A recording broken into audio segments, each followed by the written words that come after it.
students, how are you all? As you know, in the previous lecture we have discussed about the respiration. Okay बच्चों, हमने respiration पढ़ा और क्या पढ़ा उसमें डेफिनेशन पढ़ी, प्लांट में रेस्पिरेशन पढ़ा, ओके, और ह्यूमन का रेस्पिरेटरी सिस्टम उसके पार्ट्स हमने पढ़े थे।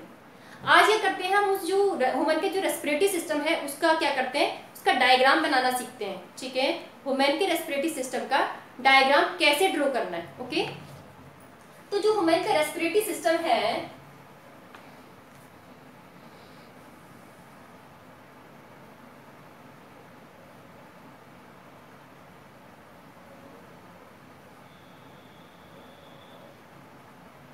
उसको बनाने का जो इजी सा मेथड है वो ये है कि आप सबसे पहले क्या बनाओ, इसमें ट्रैकिया को बनाओ सबसे पहले। ठीक है, ये क्या है ट्रैकिया। ओके बच्चों, ट्रैकिया के अंदर आपको पता है क्या प्रेजेंट है, कार्टिलेजिनस रिंग, जो क्या करती है, प्रोटेक्ट करती है फ्रॉम कोलैप्सिंग। ट्रैकिया को टू पार्ट्स में डिवाइड करो, जिन्हें हम क्या बोलते हैं, ब्रोंकाई।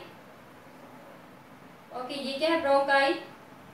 ब्रोंकाई में हमें इसके बाद हमें क्या बनाना है, हमें बनाना है इधर लंग्स।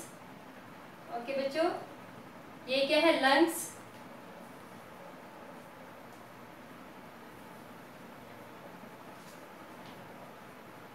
ब्रोंकाई को जब हम फर्दर डिवाइड करते हैं, जब इसमें से फर्दर ब्रांचिंग होती है उसे हम क्या बोलते हैं, ब्रोंक्यूल्स। ओके, इसमें से ब्रांचिंग निकालो। ओके,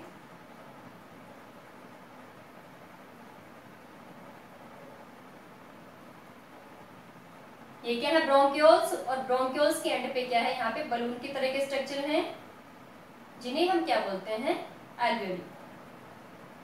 ओके बच्चों, ये जो लंग्स हैं, लंग्स के चारों तरफ क्या प्रेजेंट है, रिब केज। क्या है यहाँ पे, रिब केज। ओके बच्चों, रिब केज है जो क्या करता है, लंग्स को प्रोटेक्ट करता है। ओके, ये बनाना है आपको रिब केज। ओके, तो ये हमने क्या बनाया, रिब केज बना दिया लंग्स के चारों तरफ। लंग्स के चारों तरफ एक मेम्ब्रेन भी है जो इसे क्या करती है, प्रोटेक्ट करती है, और इस मेम्ब्रेन को हम क्या बोलते हैं बच्चों, इसे बोलते हैं प्लूरा। ये क्या है, बाहर वाली मेम्ब्रेन, प्लूरा। ये क्या है, rib cage.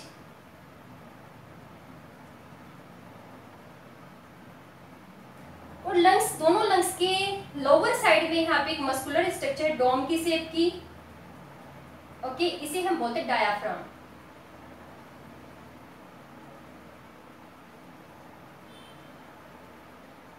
Diaphragm. Okay, same ऐसे इधर ही बनाना है, इधर भी वैसे ही बनाना है। आपने ब्रोंकाई को डिवाइड करो ब्रोंक्यूल्स में।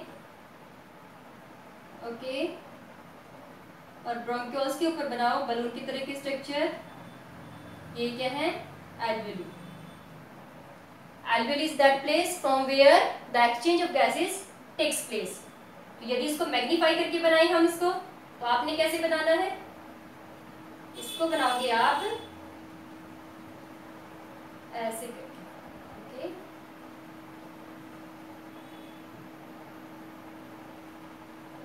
This is alveoli.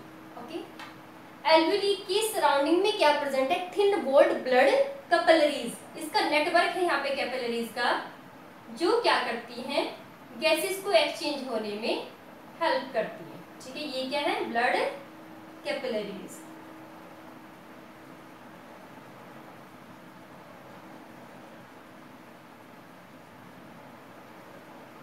इसके बाद हमें ऊपर की साइड में बनाना है यहाँ पे लैरिंग्स। ओके बच्चों, ये क्या है, लैरिंग्स है,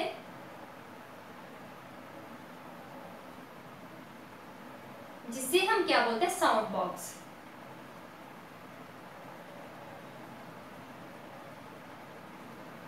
ये क्या है, ट्रैकिया।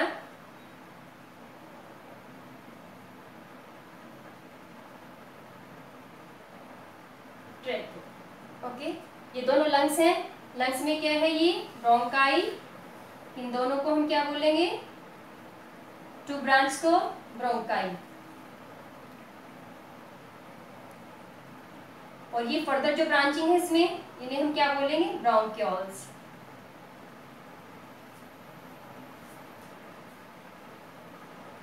तो यहाँ से क्वेश्चन अराइज होगा कि जो ह्यूमन का रेस्पिरेटरी सिस्टम है उसमें हम गैसेस के एक्सचेंज के लिए सरफेस एरिया को कैसे इंक्रीज करते हैं, कैसे मैक्सिमाइज होता है वो एरिया। तो आपने बताना है कि ट्रैकिया डिवाइड हो जाएगा किसमें, ब्रोंकाई में, ब्रोंकाइस किस में डिवाइड हो जाएंगे, ब्रोंक्योल्स में, और ब्रोंक्योल्स किस में डिवाइड हो जाएंगे फर्दर, उनके ऊपर क्या प्रेजेंट है, एल्वेली। तो ये जो जितना आप ये पार्ट्स बताओगे ये सारे के सारे क्या करते हैं, जो एक्सचेंज एरिया है गैसेस के लिए उसे क्या करते हैं, मैक्सिमाइज करते हैं। ठीक है, exchange area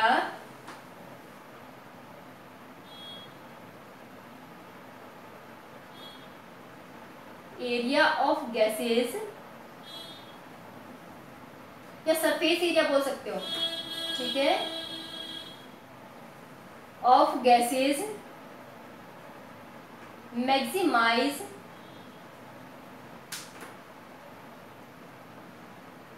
bye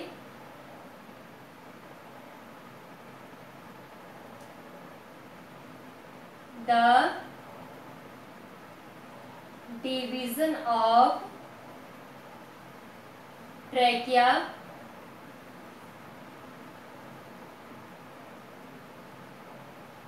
into bronchi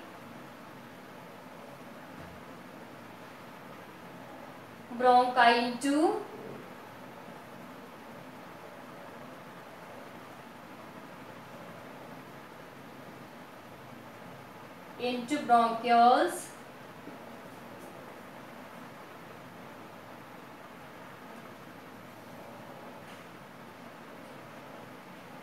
and then alveoli। Okay, तो ये वो सारे पार्ट्स हैं जो क्या करते हैं, एक्सचेंज एरिया को इंक्रीज करते हैं। लैरिंग्स के ऊपर अब हमें बनाना है क्या, फेरिंग्स। यहाँ पे क्या बनाओगे, फेरिंग्स। ओके बच्चों, फेरिंग्स क्या है, कॉमन पाथवे है। ओके, इधर क्या बनाना है हमें, नॉस्ट्रियल्स।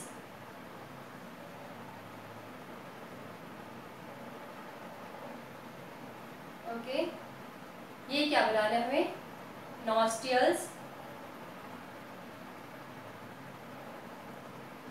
यहाँ पे है नॉस्ट्रियल्स, देन ये nasal passage, nasal cavity. Okay, और फिर इसके बाद बनाना है आपको ये क्या है, फेरिंग्स। प्रीवियस लेक्चर में मैंने एक टर्म यूज की थी, नेजोफेरिंग्स। ठीक है, नेजोफेरिंग्स क्या है, जो फेरिंग्स का लोअर पार्ट है जो कहाँ से ओपन होके आता है, नेजल कैविटी, उसे हम क्या बोलते हैं, नेजोफेरिंग्स। ठीक है, ये क्या है आपका, नेजल कैविटी।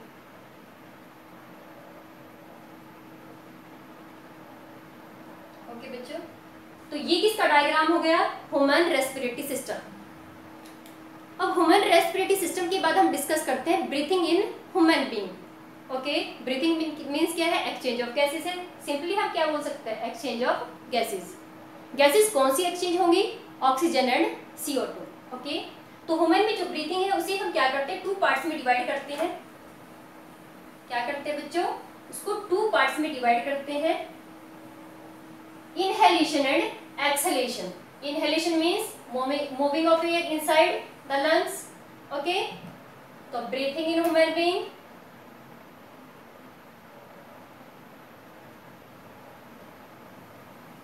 कितने पार्ट में डिवाइड किया, 2 पार्ट्स में।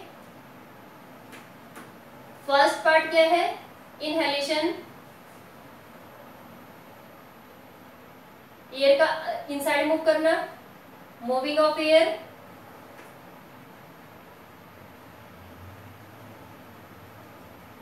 Inside lungs,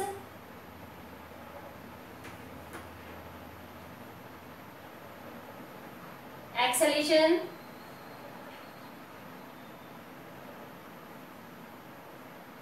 moving of air,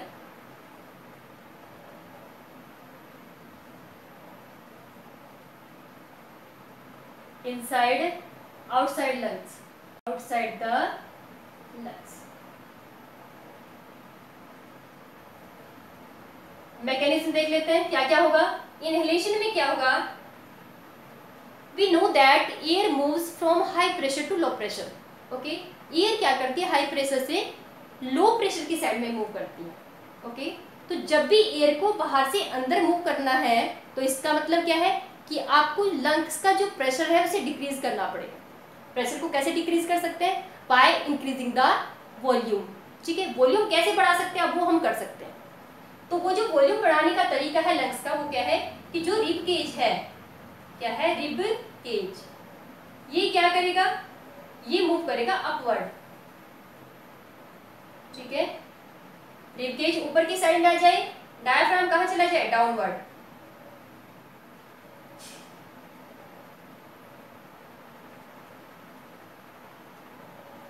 diaphragm कहां मूव करे, डाउनवर्ड। तो इसकी वजह से क्या होगा, लंग्स का वॉल्यूम इंक्रीज होगा। क्या इंक्रीज होगा, वॉल्यूम। जब वॉल्यूम इंक्रीज होगा तो प्रेशर क्या करेगा, डिक्रीज। ओके, जैसे ही प्रेशर डिक्रीज करेगा तो एयर साइमल्टेनियसली क्या होगा, अपने आप ही बाहर से कहां मूव करेगी, inside the lungs. Okay, acceleration में आपको इसके अपोजिट बताना है, इसके रिवर्सिबल प्रोसेस बताना है। क्या बताओगे एक्सेलेरेशन में, कि जो रिब केज है वो डाउनवर्ड मूव करे। क्या करेंगे, रिब केज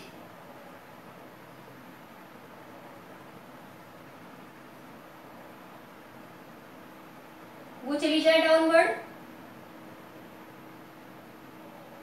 और डायफ्राम कहां चला जाए, ऊपर।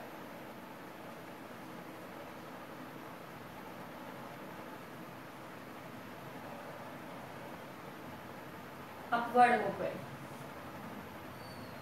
ऐसा करने से लंग्स का वॉल्यूम डिक्रीज,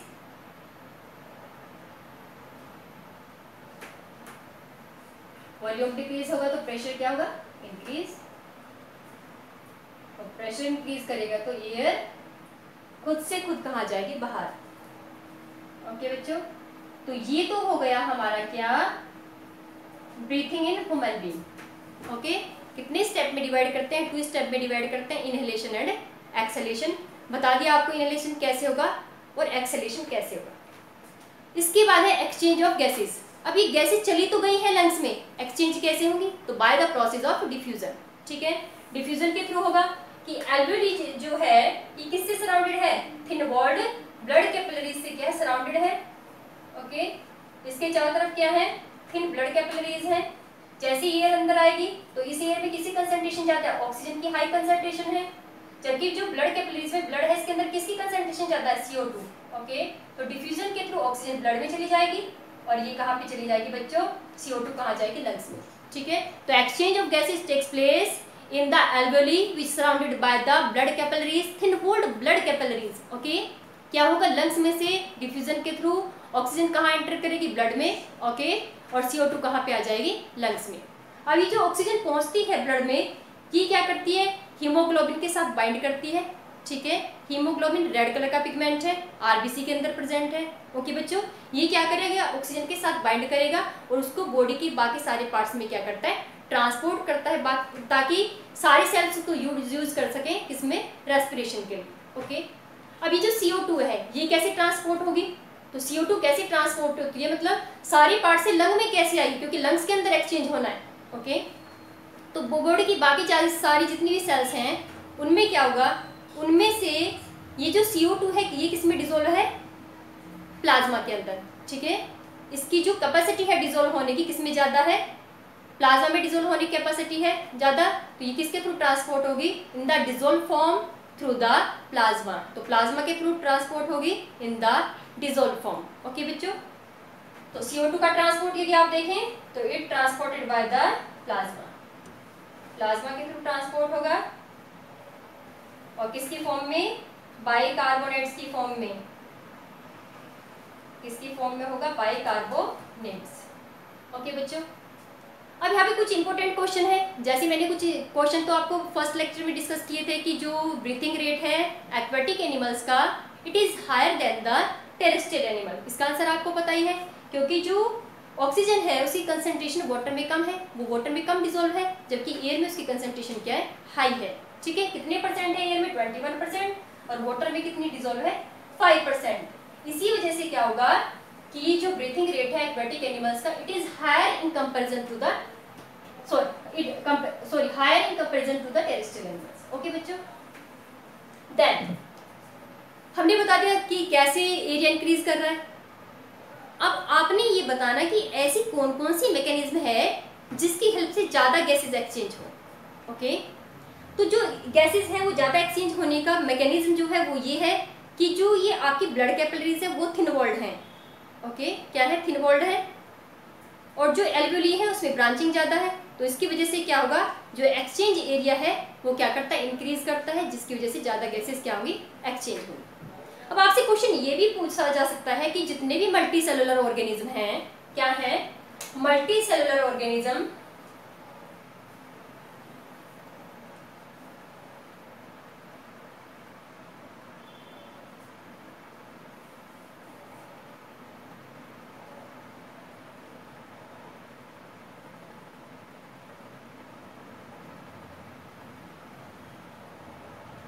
उनमें किसी सिस्टम की नीड है, किसके लिए? Transport of oxygen, transport of oxygen. या आप ये भी बोल सकते हैं कि मल्टी सेलुलर ऑर्गेनिज्म में जो डिफ्यूजन है वो इनसफिशिएंट है for the transport of oxygen. तो आपने आंसर क्या बताना है कि जो मल्टी सेलुलर ऑर्गेनिज्म है उनकी केवल स्किन ही ऐसी है जो एनवायरमेंट के डायरेक्ट कांटेक्ट में है। ओके, और वो यदि वहाँ पे डिफ्यूजन के थ्रू एयर आए स्किन में तो उसकी बाकी बॉडी की बाकी सारी सेल्स को पहुंचने में काफी सारा टाइम लगेगा। ओके, इसीलिए क्या होता है कि जितने मल्टी सेलुलर ऑर्गेनिज्म हैं उनमें एक पर्टिकुलर सिस्टम प्रेजेंट है for the transport of gases, जैसे रेस्पिरेटरी सिस्टम। ओके, तो आंसर क्या बताना है कि जो मल्टी सेलुलर ऑर्गेनिज्म है उनमें क्या है कि every cell is no direct contact with the environment. हर कोई सेल कॉन्टेक्ट में नहीं है, ठीक है, कुछ कहाँ पे हैं, बहुत कहाँ प्रेजेंट है, इनसाइड द बॉडी प्रेजेंट है, वो कॉन्टेक्ट में नहीं है। तो उन तक यदि एयर जाएगी डिफ्यूजन के थ्रू तो इट टेक्स लॉन्ग टाइम, ठीक है, इसको ज़्यादा टाइम लगेगा। इसीलिए क्या करते हैं, जितने भी मल्टी सेलुलर ऑर्गेनिज्म हैं उनमें क्या प्रेजेंट है, they have a particular system for the transport of gases. Okay बच्चों, अब आपसे ये भी पूछा जा सकता है कि what is residual volume. Okay, आपने क्या किया, एयर को अंदर लिया, बाहर छोड़ दिया, उसके बाद जो भी वॉल्यूम बचता है लंग्स में, ठीक है, एल्वेओली के अंदर जो भी एयर का वॉल्यूम बचता है, जो एयर उनमें बचती है, उसे हम बोलते हैं क्या, रेसिडुअल वॉल्यूम। ओके, और ये जो रेसिडुअल वॉल्यूम है ये क्या करता है, रेगुलर एक्सचेंज में पार्टिसिपेट करता है, ठीक है। इसकी हेल्प से क्या होगा कि रेगुलर गैसेस क्या होती रहेंगी, एक्सचेंज होती रहेंगी। तो आज का हमारा टॉपिक फिनिश हो गया, रेस्पिरेशन हमने क्या कर लिया, फिनिश कर लिया। अब हमें क्या करना है कि जो ना हमारा नेक्स्ट टॉपिक होगा उसमें हम पढ़ेंगे ट्रांसपोर्टेशन। ओके बच्चों, ट्रांसपोर्टेशन पढ़ेंगे, उसके बाद हम क्या पढ़ेंगे, एक्सक्रीशन। तो फिर से हम रिकॉइल करते हैं पूरे चैप्टर, मतलब पूरे टॉपिक को रिकॉइल करते हैं। हमने पढ़ा रेस्पिरेशन बच्चों, तो respiration is that process in which कि आपने न्यूट्रिशन में जो भी न्यूट्रिएंट लिए हैं उनमें से एनर्जी का रिलीज होना क्या है, रेस्पिरेशन। ओके, ये जो फूड में से एनर्जी रिलीज होगी ये ऑक्सीजन की हेल्प से भी हो सकती है। यदि ऑक्सीजन की हेल्प से होगी तो उसे क्या बोलते हैं, एरोबिक रेस्पिरेशन। विदाउट ऑक्सीजन होगी तो उसे क्या बोलते हैं, एनारोबिक रेस्पिरेशन। ओके, यीस्ट में यदि ये प्रोसेस होगी तो उनमें क्या बोलते हैं, इसको फर्मेंटेशन भी बोलते हैं। ओके बच्चों, इसके बाद आपने डिफरेंशिएट करना है कि भाई एरोबिक एनारोबिक में क्या क्या डिफरेंसेस हैं। तो आपने बताना कि भाई जो एरोबिक रेस्पिरेशन है उसमें जो भी फूड मटेरियल है, जो भी न्यूट्रिएंट आप ले रहे हो वो कंप्लीटली ब्रेक डाउन होगा CO2 और वाटर में। ओके, जबकि एनारोबिक रेस्पिरेशन में वो पार्शियली ब्रेक डाउन होता है, कुछ उसमें इंटरमीडिएट कंपाउंड भी बनते हैं, जैसे क्या बनता है, इथाइल अल्कोहल, या फिर क्या बनता है, लैक्टिक एसिड भी बनता है। ओके बच्चों, जो एरोबिक रेस्पिरेशन है कहाँ पे कंप्लीट होगा, माइटोकॉन्ड्रिया में, जबकि एनारोबिक कहाँ पे कंप्लीट होगा, साइटोप्लाज्म में। ओके बच्चों, तो ये कुछ क्या है डिफरेंसेस हैं। इसके बाद एक ऑक्सीजन की प्रेजेंस में होगा, एक विदाउट ऑक्सीजन होगा। ओके, अब हम क्या करते हैं, हम यदि इसकी मैकेनिज्म देखें रेस्पिरेशन की, तो आपने ये बताना कि एरोबिक रेस्पिरेशन हो या फिर एनारोबिक रेस्पिरेशन हो, सब में क्या होगा कि कोई भी सेल जब न्यूट्रिएंट को यूज करेगी एनर्जी के लिए तो वो क्या है, जैसे ग्लूकोज सेल के अंदर आएगा तो साइटोप्लाज्म के अंदर वो ब्रेक डाउन होगा किसमें, पायरुवेट में। ठीक है। 6 कार्बन का मॉलिक्यूल है ग्लूकोज, और पायरुवेट कितने कार्बन का है? 3 कार्बन का। ओके, तो ग्लूकोज जो 6 कार्बन का मॉलिक्यूल है वो पायरुवेट के 2 मॉलिक्यूल बनाएगा साइटोप्लाज्म में, जो एक कॉमन प्रोसेस है एरोबिक एंड अनएरोबिक रेस्पिरेशन, जिसे हम क्या बोलते हैं? ग्लाइकोलाइसिस। ओके, अब यदि वो सेल जिसके अंदर ग्लूकोज गया है पायरुवेट में कन्वर्ट हो गया, यदि उसमें माइटोकॉन्ड्रिया है, तो ये कहाँ चला जाएगा? माइटोकॉन्ड्रिया में, और माइटोकॉन्ड्रिया में जाके किसमें कन्वर्ट होगा? CO2 एंड वाटर में। ठीक है, मीन्स एरोबिक रेस्पिरेशन होगा। यदि नहीं है तो क्या होगा? साइटोप्लाज्म में कन्वर्ट हो जाएगा। क्या बनाएगा? इथाइल अल्कोहल बना लेगा, या फिर क्या बनाएगा? Lactic acid. ठीक है, लैक्टिक एसिड कब बनता है ह्यूमन में? जब वो हैवी एक्सरसाइज करते हैं और उसकी वजह से उन्हें क्या होता है? Muscle cramp. ओके बच्चों, इसके बाद हमने पढ़ा ह्यूमन का रेस्पिरेटरी सिस्टम, कि ह्यूमन का रेस्पिरेटरी सिस्टम क्या है, वो प्लांट में कौन कौन से पार्ट हैं जो इन्हें रेस्पिरेशन में हेल्प करते हैं। ठीक है, तो हमने बताया कि प्लांट में कोई पर्टिकुलर ऑर्गन नहीं है, तो प्लांट के अलग अलग पार्ट से ही क्या करते हैं? अलग अलग ऑर्गन से क्या करते हैं? रेस्पिरेशन करते हैं। जैसे रूट की बात करते हो वो रूट हेयर से करती है। ठीक है, लीफ की बात करते हो वो कहाँ से करती है? स्टोमेटा के थ्रू। ओके, और यदि हम स्टेम की बात करते हैं तो वो कहाँ से करता है? लेंटिसेल्स के थ्रू। तो ह्यूमन का जो रेस्पिरेटरी सिस्टम है उसको हमने सारे पार्ट्स पढ़ लिए, उसका डायग्राम पढ़ लिया। ओके बच्चों, फिर हमने ये भी पढ़ लिया कि उसमें एक्सचेंज कैसे होगा, कैसे कौन कौन से उसमें अडेप्टेशन है जिसकी हेल्प से वो क्या करता है? सरफेस एरिया को इंक्रीज करता है। ओके, फिर उसके बाद पढ़ा हमने एक्सचेंज कैसे होंगे गैसेस। तो आपने ये बताना है कि जैसे ही लंग्स की एल्वेली के अंदर क्या जाएगी? एयर एंटर करेगी, तो इस एयर में ऑक्सीजन की कंसंट्रेशन ज़्यादा है, it has high concentration of oxygen, और जो ब्लड में प्रेजेंट है, ठीक है, उसमें क्या है? CO2 ज़्यादा है। उसकी वजह से क्या होगा? डिफ्यूजन के थ्रू ऑक्सीजन कहाँ एंटर कर जाएगी? ब्लड में, और ब्लड में से CO2 कहाँ पे आ जाएगी? लंग्स के अंदर। ये है एक्सचेंज। ओके, एक्सचेंज के बाद ट्रांसपोर्ट की बात करें। अब ये ऑक्सीजन जो गई है ब्लड में, ट्रांसपोर्ट कैसे होगी? क्योंकि सारी बॉडी की सारी सेल्स को इसे यूज करना है, उन्हें भी तो एनर्जी रिलीज करनी है, उन्हें भी तो अपने वर्क पूरे करने हैं। ओके, तो ये जो ऑक्सीजन यहाँ पे गई है ब्लड के अंदर एंटर हुई है, इसे कौन लेके जाएगा बेटा? हीमोग्लोबिन। ठीक है, हीमोग्लोबिन के साथ बाइंड होगी और बॉडी की बाकी सारी सेल्स के पास मूव करती है। ओके, वो सारी सेल क्या करेंगी? ब्लड में से ऑक्सीजन को पिक करती रहेंगी और CO2 उसके अंदर छोड़ती रहेंगी। ओके, इसके बाद जो CO2 बनती है, अब हर कोई सेल छोड़ रही है ब्लड के अंदर क्या?